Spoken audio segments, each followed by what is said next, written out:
ഊട്ടി വെച്ച് നിന്റെ ഭാര്യ 2 തവണ ഞാൻ അറസ്റ്റ് ചെയ്തിട്ടുണ്ട്. അറിയാലോ. കാശ് കൊടുത്തിട്ടാ കൊണ്ടുവന്നേ. എന്താ നിങ്ങളുടെ പ്രശ്നം? എന്താ പറഞ്ഞ ദേഹത്ത് കൈവച്ചോണ്ടല്ലോ കളി വേണ്ട. തൊട്ട എന്തിയോടാ? കോൺസ്റ്റബിൾ റൂം സെർച്ച് ചെയ്യ്. എവിടെ എന്തൊക്കെ ഉണ്ടെന്ന് നോക്ക്. പോലീസ് എന്താ തോത്താഴ്ചയെന്ന് വിചാരിച്ചോ? പോലീസേ, കാശ് എത്ര വേണ്ടെന്ന് പറഞ്ഞാ മതി. ആവശ്യമില്ലാതെ പ്രശ്നങ്ങൾ ഉണ്ടാക്കരുത്. പറഞ്ഞേക്കാം. നല്ല ബോധത്തിലാണല്ലോ അല്ലേ?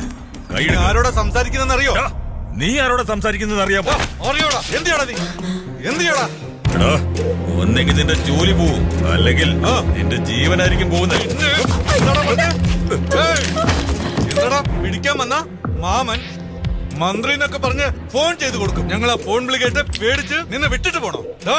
നിന്നെയൊക്കെ കൊന്നാളെ. ഇത് കണ്ടോ? ബാഗ് നിറച്ച് കാശ്. എന്താടാ എവിടെ നടിച്ചതാണ്? പറ, ആരാ നീ? നക്സലോ മാവോയിസ്റ്റോ? പറയടാ. വേണ്ട പോലീസേ, ഇതിന്ന് എത്ര വേണമെങ്കിലും എടുത്തോ. ഈ പ്രശ്നം ഇവിടെ കൊണ്ട് അവസാനിക്കണം. അവൻ പറഞ്ഞു കേട്ടോ? എടുത്തോ. ശരി സാർ. ബാഗ് എടുത്ത് വണ്ടിയിൽ വെക്കോ. നിങ്ങൾ ഈ കാണിക്കുന്ന തെറ്റാണ്. തെറ്റ് നീ ചെയ്തിട്ട് എന്നോട് ഒച്ച വെക്കാനോടാ? കൊല്ലു ഞാൻ. കണക്കെ ചുമ്മാ വിടരുത്. ഞാൻ അടുത്ത മുറി എടുക്കണോ? അയ്യോ വേണം.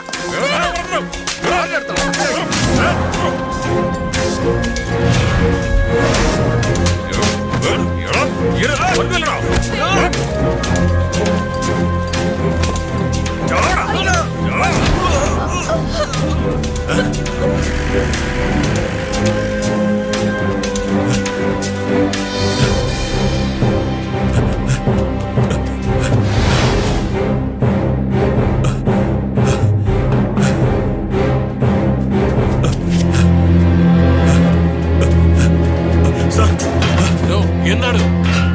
ഒരു പ്രശ്നമുണ്ട് സാറേ. എന്താണോ പ്രശ്നം? അഭിരാമി ലോഡ്ജിൽ നിങ്ങളുടെ ആളുകൾ റെയ്ഡിന് വന്ന് എന്റെ എല്ലാം എടുത്തിട്ട് പോയി സാറേ. എന്ത് റെയ്ഡോ? പറഞ്ഞത് മനസ്സിലായില്ലേ? റെയ്ഡാണെന്നും. സാറേ എന്താടാ ബഹളം വയ്ക്കുന്നേ? ആരാടാ നീ? സാറേ, അഭിരാമി ലോഡ്ജിൽ നിങ്ങളുടെ ആൾക്കാർ റെയ്ഡിന് വന്ന് കാശും ഡോക്യുമെന്റും എല്ലാം എടുത്തോണ്ട് പോയിരിക്കുന്നു സാറേ. സാറേ, ഇത് വലിയ പ്രശ്നവും പൊളിറ്റിക്കൽ മാറ്ററാ. എത്ര കാശ് വേണമെന്ന് പറഞ്ഞാൽ മതി. നമുക്ക് ഇവിടെ തന്നെ സംസാരിച്ചു തീർക്കാം. വട്ടാനോടാ? ആരാടാ റെയിൻ വന്നത്? നിങ്ങളുടെ എസ് ഐ തന്നെയാ. ഗൂഡല്ലൂരിലെ 2 കൊല്ലമായിട്ട് ഞാനാണ് എസ് ഐ. കാലത്തോട്ട് കാല് ചായ പോലും കുടിക്കാതിരിക്കുക. പിന്നെ ആര് വന്നാ?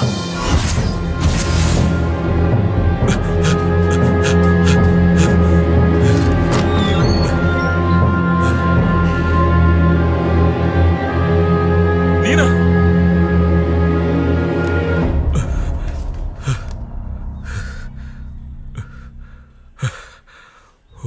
The number you are trying to reach is currently unavailable. Please try again later. Neena